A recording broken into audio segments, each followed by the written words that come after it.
More now on our main story. In the final battle for Aleppo, the support of the Russian military has been key to the success of the Assad government. And that makes the way the civil war is being reported in Russia often very different to the way it is in other parts of the world. Public opinion, too, sees the war in a very different light, as our Moscow correspondent Sarah Rainsford now reports. On the ground in Syria, Russia's special forces, shown here for the first time on state television. The commentary is all about a heroic fight against terrorists. No mention here of any civilians caught up in the bloodshed. The soldiers identified targets for Russian bombers.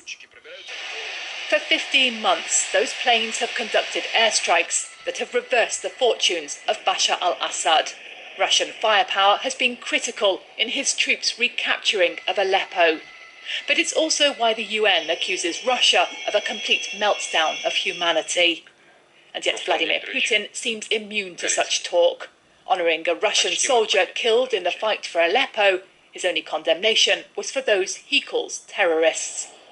For Russia, the conflict in Syria was always about projecting its power and influence. As the West stalled, Moscow moved in.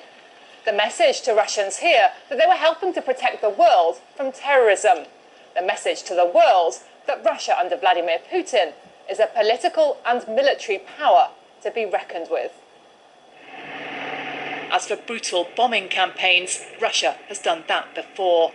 This is not Aleppo, but Grozny in Chechnya, a city flattened in what President Putin also called a war on terror. In this latest conflict, he's faced no calls at home for restraint. This is a very important, almost final battle. And in the current situation, the winning side will not stop, whatever happens.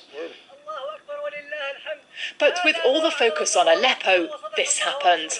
Russian troops were forced to abandon their positions in Palmyra as militants from ISIS moved in. Recapturing this Syrian city was also once trumpeted by Russia as a great victory.